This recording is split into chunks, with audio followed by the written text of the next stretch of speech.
But with that, I'm joined today by a great panel. We have Mike, Warner, and Joe. And Mike, tell us just briefly about yourself. Hi, I'm Mike Fulton. I'm CIO at Vernovus. I love that. And Warner? Hi, my name is Warner Moore. My background's tech and cybersecurity. Helped build a few startups, no longer startups here around Columbus. I founded Gamma Force 5 years ago. We help tech and health tech companies with cybersecurity. I serve as a VC, so.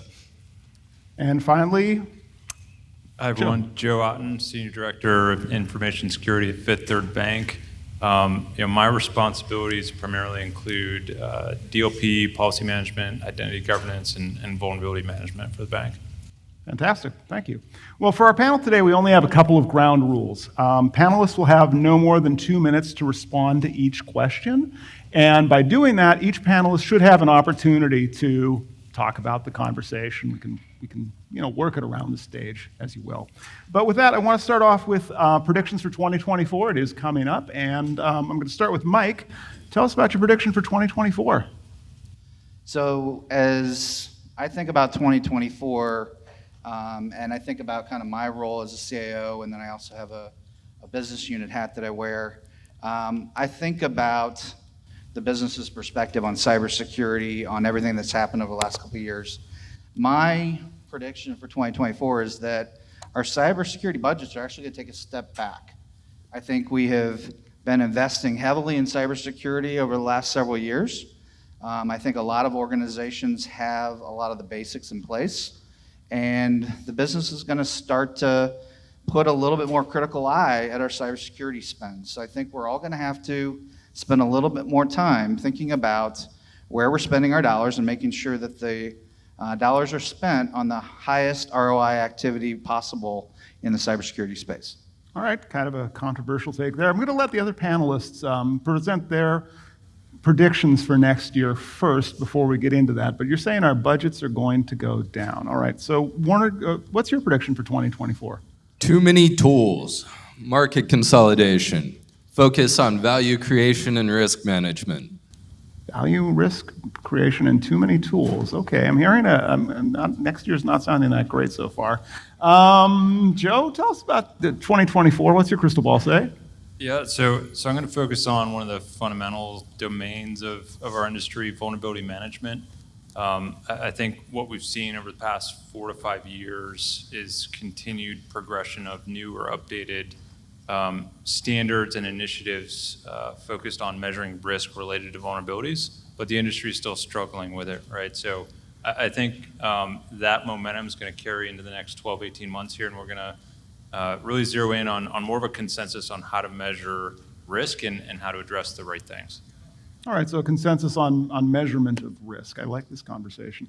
So Mike, I want to go to you first. And you said cyber budgets are predicted to fall in 2024. So what challenges and opportunities would that present us as cybersecurity professionals, both in terms of, optimizing our existing resources, but also making cybersecurity still a corporate priority? Yeah, for me, I think we've been in an environment where I would say the press has been on our side from a standpoint of driving the visibility of cybersecurity and the needs. I think there's been a little bit of fear-mongering that's gone on. I think as we look forward, it's going to be really important that when we look at spending that next dollar, we're really tying it back to the conversation that kind of threads through every single one of these predictions, which is what is the value? What's the value we're going to deliver back to the business when it comes to reducing risk? It's so easy for us to point at vulnerabilities and the need to fill all the holes, but if we have learned anything over the last few years, I would argue that we've learned that it's not a matter of if we're going to get attacked, it's a matter of when. And so really trying to make sure that we put the right level of risk acceptance into our environment and choosing where we're going to draw the line on our spend and on our risk tolerance, working in conjunction with our business leaders, is where I think this is going to play next. Okay, now I want to turn to Joe on this one because you're at a little bank, and I hear it's 3/5 of a bank or 5/3 of a bank, one of those two. What do you see? Okay, there you go. So what are you seeing for predictions, though, related to this? Do you think that cybersecurity budgets are actually going to go down next year? Yeah, I agree with Mike. I think in this environment, we're already starting to see this in financial services. With kind of the forecast for next year, everyone's really tightening down. So I think we're already really starting to see the beginning of this prediction. And also agree with his assertion that we've, as an industry, have received a little bit of a hall pass for the past few years with the fear, uncertainty, doubt approach, and now executives, rightfully so, are asking about where's the business value, right? How are you right-sizing this? So those are the types of questions that we're starting to see and answer from our side. All right. And now, Warner, I want to get your perspective in on this one, too, because as a virtual CISO, a vCISO, you probably have a very different view on the marketplace.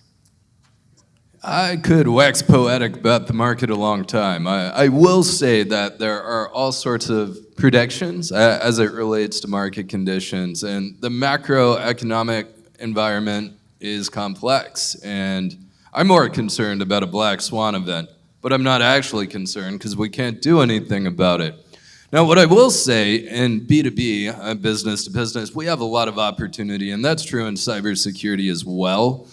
I think there's always been less opportunity, be it us in our departments or companies who are selling products to cybersecurity departments.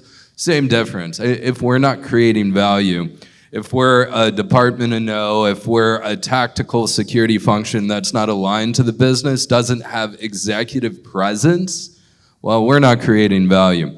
It's been difficult in tech the past year or so. I've not seen it that bad in many years, but what I do see is a ton of opportunity in security, a ton of opportunity in tech for those who actually create real value. Okay, and that kind of spoke to your prediction for 2024, which was the theme of value creation and consolidation of cyber vendors. So how do you think that's going to impact the way organizations really look at their cyber risk and implement controls that are aligned to their threats next year? Well, on the market consolidation side, we've had a lot of money in cybersecurity for a fairly long time now, and we can see that represented in the market landscape as far as security tools go. I work with a lot of different companies. I've built over 7 security programs. I've been chief security officer as a job in companies. And in those cases, if we are doing the things that make the most impact, pay attention to the things we have, taking care of them, patching our systems. In every organization I've worked with, we have opportunity to be more strategic in the way we engage cybersecurity in our businesses. We have more opportunity to do the basic stuff, take care of our things, pay attention to them.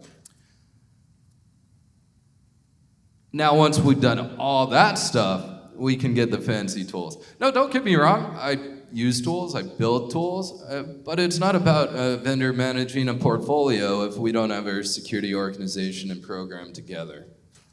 Okay, and I want to take Mike's perspective on this one next, just on that value creation and risk reduction, because you spoke about that with your prediction. Sure. I mean, I think when I think about the tool landscape, we have seen for a number of years such a proliferation of point solutions targeted at specific use cases. But we've recently started to see some consolidation, bigger vendors buying up competitors, trying to create consolidated platforms. And I think the real driver behind that, and the reason I think this is going to be a continued thing that happens in the market is the complexity we have in our technology landscapes. We have, between on-premises and cloud environments, between all of the different cyber use cases, we just have so much complexity in our environments that it's overwhelming to our people, right? And so for me, part of the value of the market consolidation on tools, the vendor consolidation, is that it makes things a little bit simpler for our people to manage the environments. And as we look at the complexity, I think what we're going to see is the simplification and the fact that if we have multiple tools, there's such a huge learning curve for each individual tool. It's actually creating holes in our environment as it is, where even if you have best of breed options, those holes will make it more difficult to keep your environment secure than having a solution that maybe is not quite as good, but is better understood by your team and better used. All right, and I want to turn to Joe with the same question on this, just for that tools consolidation. Where are you predicting this is going to come in? Is it going to be a material impact? Should we stop picking best of breed, or should we move to consolidation? Or what's your perspective? Yeah, I agree with the trend that the colleagues here are talking about with consolidating the tools. I think there's been a big realization of all the overhead, administrative overhead that comes along with bringing in each additional tool, right, which isn't necessarily readily apparent up front in the sales cycle. And so, you know, from what I've seen, there's a big emphasis on consolidation, even at the expense of best of breed. I think if you can build the case for the tools that you're looking at, I think it's absolutely a feasible solution. When I buy a tool, I always want my team to have the best. So they always get the bright, shiny toys. They do. And They're good. They solve a real problem. And I can tell you, I've been an architect for a long time, and I have not always given my teams the best tool. I will often give them the best platform and drive that discussion because it ultimately adds more value to the business when you look at the bigger picture, in my opinion. So let me ask a follow-on question on this topic of tools consolidation. Given the only business reason we buy tools is to manage risks, because a tool is a form of a control that actually reduces business risk or potential business impact.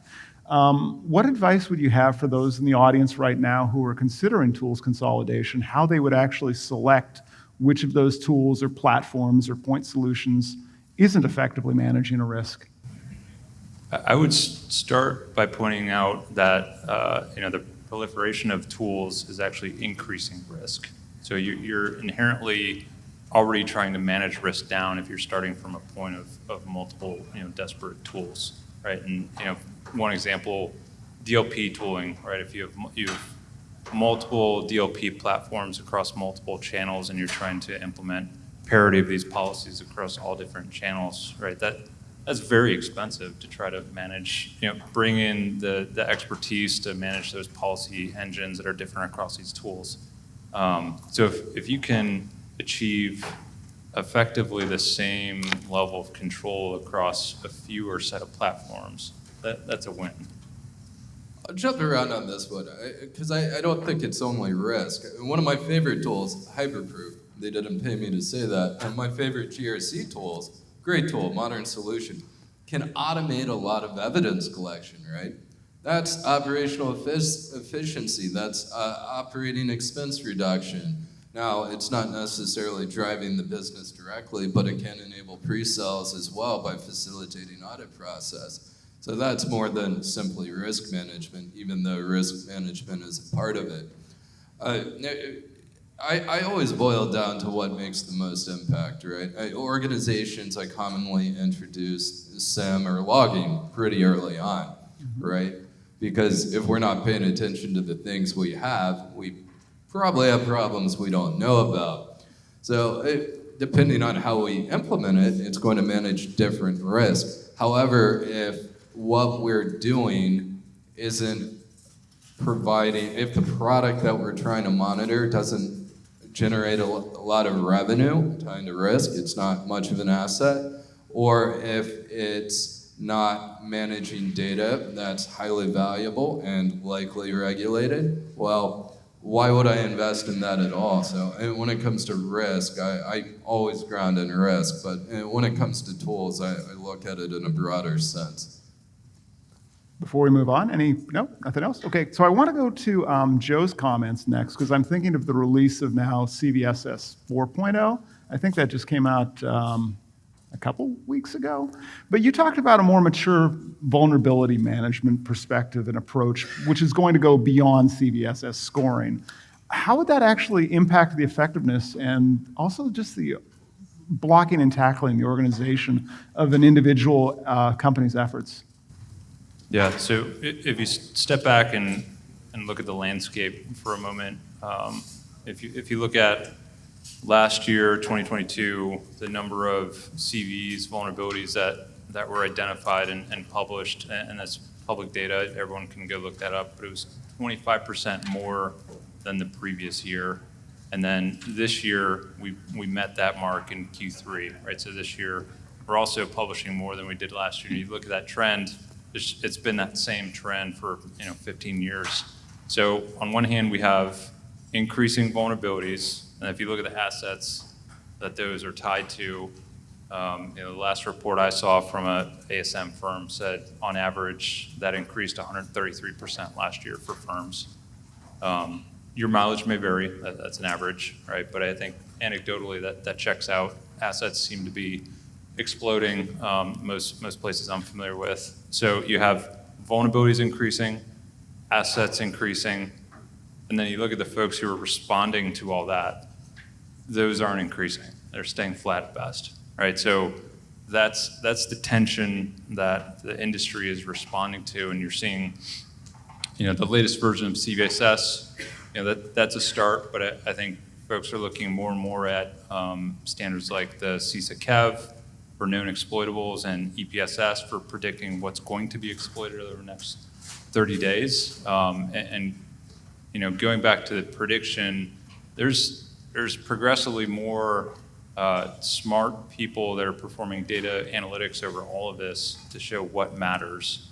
And that's going to be key for us to manage these responsibilities with that same team as they're growing, is to focus on just what matters and not just all the high-end criticals, right? Because that's just not going to be a sustainable approach given what we're seeing. Okay. Warner or Mike, any comments on vulnerability management improving? I'm stuck on exploding assets. Caught my ear.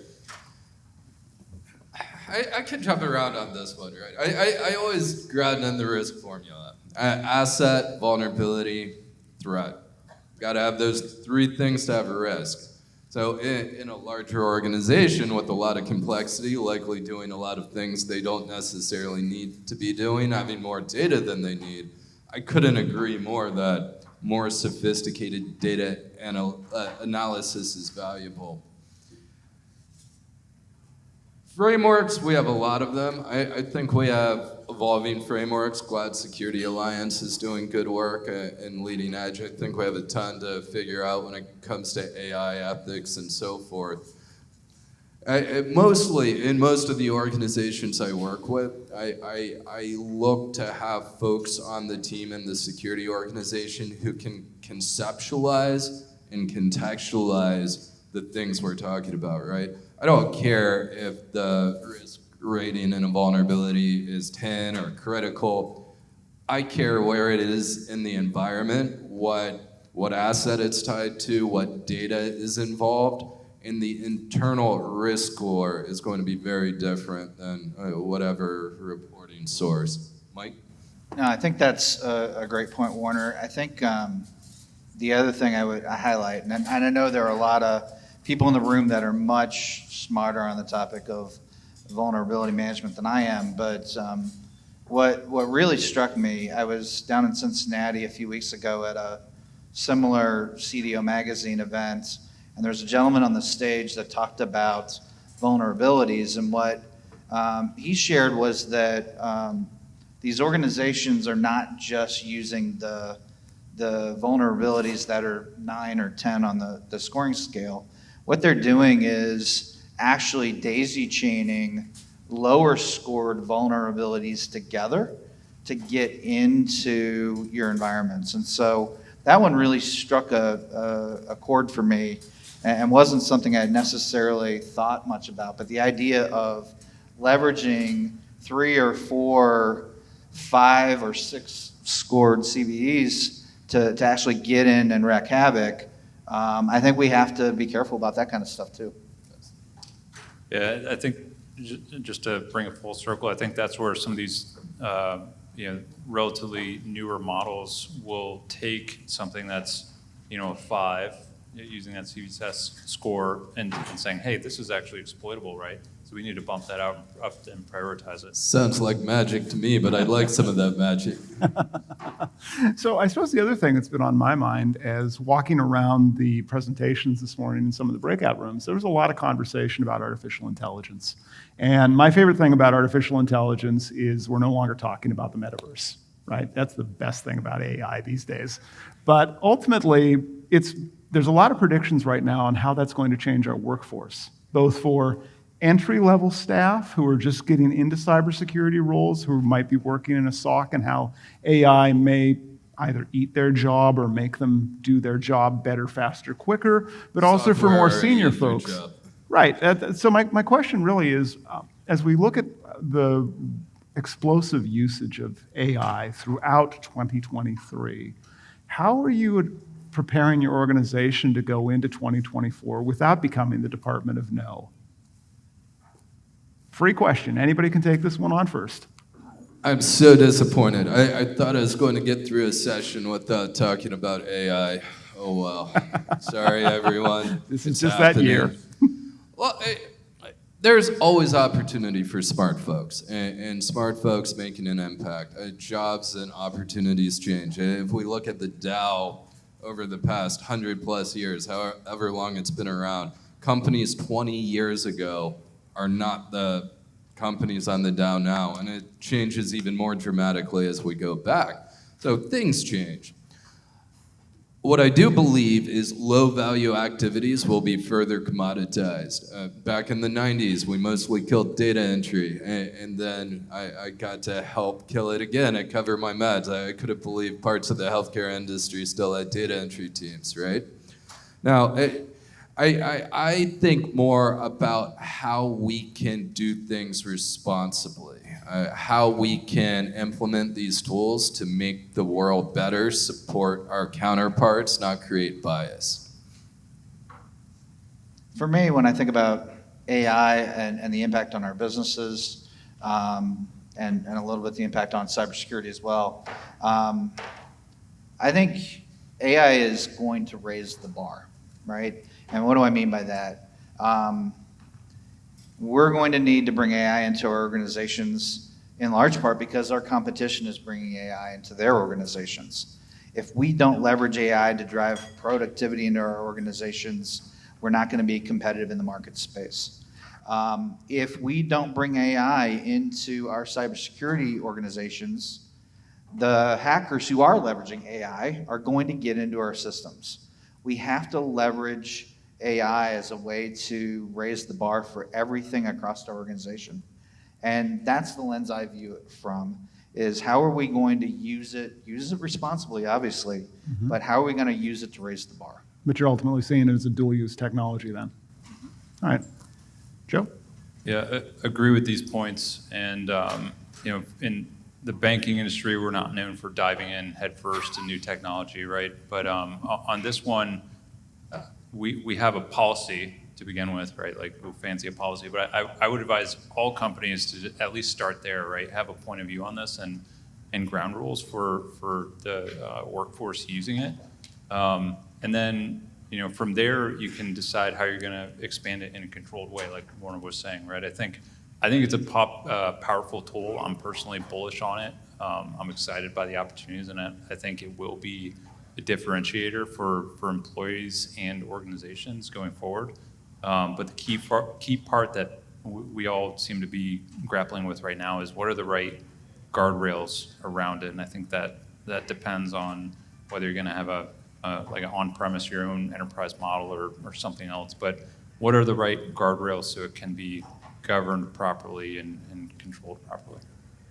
And I definitely agree with Joe there. I think step one absolutely is have a policy around it. Step two, and a very fast follow, has to be have a playground. Give your people a place where they can safely and comfortably experiment with the technology. in a way that's not going to put your business at risk, but helps them to understand that this isn't something they need to be scared of. This is something that can help them do their jobs better. And how can they co-create with you the way to help raise that bar? Adjacently, same thing. The pandemic has expedited the adoption of nearshore workers across industries. Marketing agencies are leaning into this heavily right now. And we have a confluence of events, the ease of access of skilled workers in economies across the world. And they are skilled. I work with some fantastic folks around the world. Eastern Europe, Africa, South Africa, many areas in South America. So combined with that and AI, if we're doing low-value activities in our organizations that increase our operating expenses and shrink our margins, if we are employees in those organizations and we're responsible for things that are low value, we should be reimagining how we approach our companies and jobs right now, because it's happening. Okay, all right. And now I just checked the time here. I see lunch is almost out as well. But I want to give every panelist about a minute just for some closing thoughts from what you've heard from the other panelists about responsible use, about predictions of budgets going down, about having to tie controls to risks and communicate our value, and also in the possible improvements of vulnerabilities and tying them back to our assets so we're tracking things. What are your final thoughts for coming into 2024? We'll start at that end of the stage, please. Sure. So going into 2024, we talked about budget pressure, talked about controls too. Tying those together, I think it's more imperative than ever for us to be working with our peer teams, peer departments on budgeting. So not just as working our budget in a silo, but looking across our peers, understanding what are the platforms that they're paying for, understanding where we can consolidate there. And also controls, adding value, right? Kind of similar concept. Makes no sense to have duplicative controls across environments, right? So make sure that we're not, similar strategy of not being the Department of No, right? Not being in the ivory tower. We're actually out working with the workforce and planning together with them. Thank you, Joe. Warner. I'm not a fortune teller, but what I can say in security, if we're in a leadership role, how are we being more strategic? How are we aligning to and creating value in our businesses? How are, across, even in staff level, how are we empowering our coworkers? If we are in security functions where our main job is to approve and tell people no, that time is limited. Mm-hmm. Focusing on value creation is universally impactful. All right, thank you. Yeah, I would kind of follow that same thread. I think the thing we have to remember, cybersecurity is a complex, it's a technically difficult field. It is hard to understand. It is scary to people that aren't in the field. It's scary to us too. But the organization looks at us as the translator. And the way that we can translate what's going on is by bringing it back to something the rest of the organization understands. And as we've heard throughout the panel today, that common denominator is value. What's the value of the organization to reducing the risk? What's the value to the organization of choosing one tool over the other, or choosing a platform instead of best of breed? What's the value to the organization of patching this CVE or putting in a new vulnerability management product or whatever it may be? We need to continue to communicate to the board, to the executive leadership, to our peers in other parts of the business. We have to communicate in terms of value. That's, to me, the most important thing. Fantastic. Well, with that, I want to leave all the attendees with one additional thought. Based on everything I've heard, I would ask you to ask yourself, is cyber risk actually a thing? Does cyber risk exist, or are we actually just managing business risks, some of which have got a technology flavor to them? So go start asking your business leaders that, if cyber risk is actually a thing, or if we are in fact just managing business risks, because based on everything I've heard about our panel from our esteemed guests, I think we're all managing business risks these days.